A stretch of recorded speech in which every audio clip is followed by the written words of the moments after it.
right, hey guys. Just wanted to kind of give y'all some pointers for lesson 7.2 in Apex, addition and subtraction of polynomials. I know we've done this before, but just as a quick review. In the actual lesson on Apex, they are giving you two different methods. We've really only talked about one of them, so we're going to go over both really quickly. This example that I have up on the board is actually the example from page 1 in your Apex lesson. So the first way that we can do this is through horizontal addition, which is what we've mostly been doing.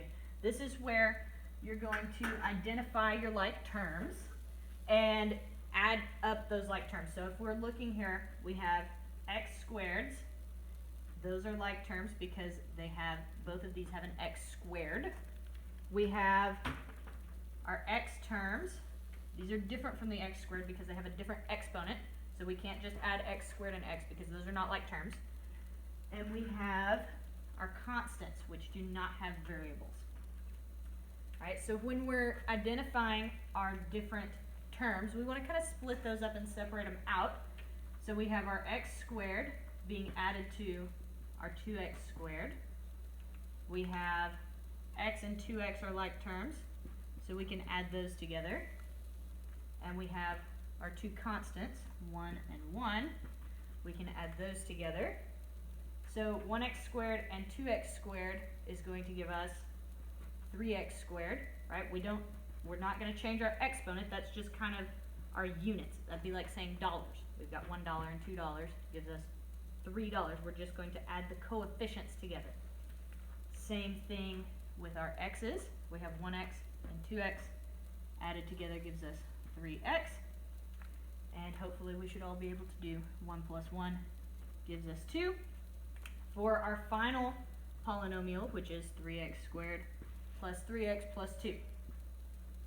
So that is one method of getting our correct answer. The second method is what in the Apex lesson they're calling vertical addition.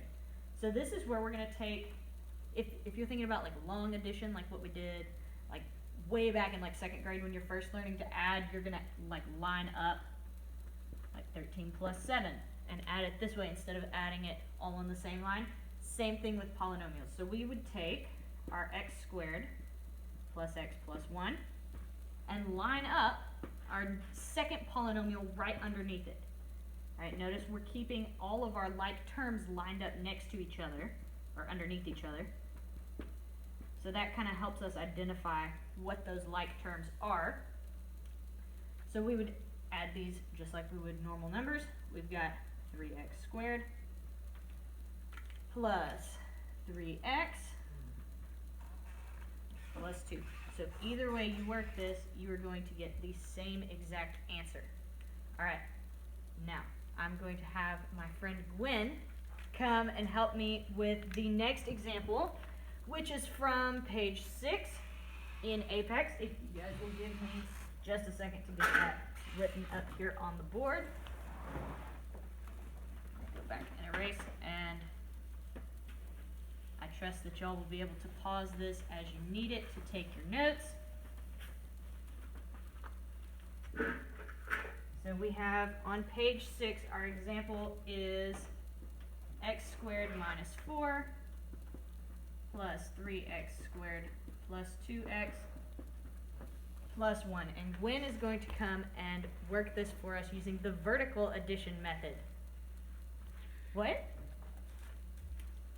All right, Gwen.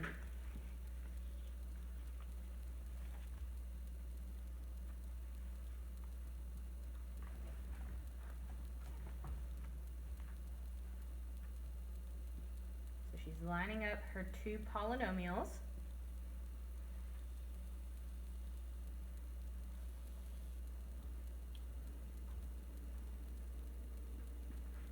All right. Thank you, Gwen. All right, now she did a really good job of lining up her two x squared terms, but she did make a little mistake, and it's very tricky when we're working with the vertical addition method. It's really easy to make this mistake. Since our first polynomial here only has 2 terms and our second has 3, we are missing one of the terms from this first polynomial. So when we do this vertical addition, we have to make sure that we leave space to account for that middle term. So we have the x squared term and we have the constant, but we don't have just that plain x.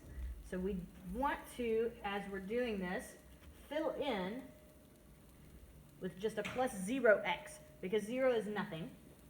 So that's telling us, hey, we don't really have anything here, but we need a placeholder, right? And we don't want to leave that blank, because then we might get a little confused and try and do some of the same stuff. Now, we want to make that placeholder there, because if we line up our -4 with the 2x, those aren't actually like terms, right? If we're adding things, that would be like trying to, if we're counting apples and oranges, right? We can't add 4 apples and 2 oranges. That's not going to help us out here. But we can add things that are the same. So we have our 0x and our 2x gives us 2x, and then that leaves us with a -3 for our constant. All right, we have one more example, and that is with subtraction. So this is on page 9 in Apex. Page 9.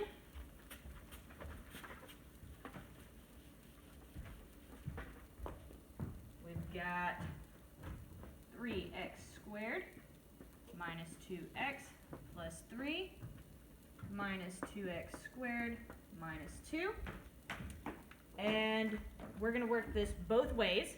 All right, so when you're doing subtraction, you have 2 steps that you have to do. The first step is distribute the negative.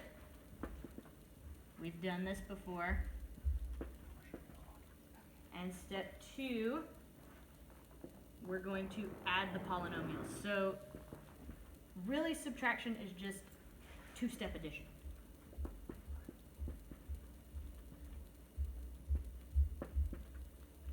All right, so for step 1, we want to distribute the negative.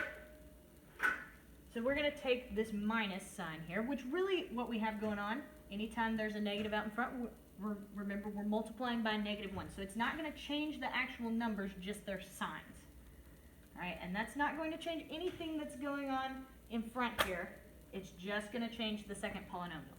All right, so we're going to do it first by horizontal subtraction and then by vertical. So we have 3x squared minus 2x plus 3.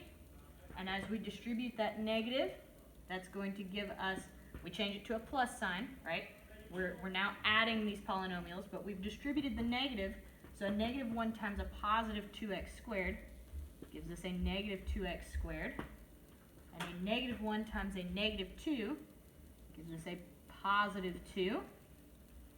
And now, just like before, we're going to find those like terms. Gwen, would you like to come identify some like terms for us? All right. You can underline the squared terms here.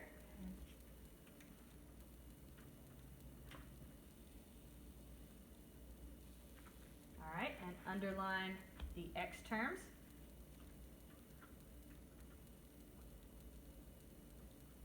All right, good. So she's noticed that we've only got 2 terms over here. We're missing that x term in the second polynomial, and if you'll grab the blue marker over there and underline the constants. Excellent.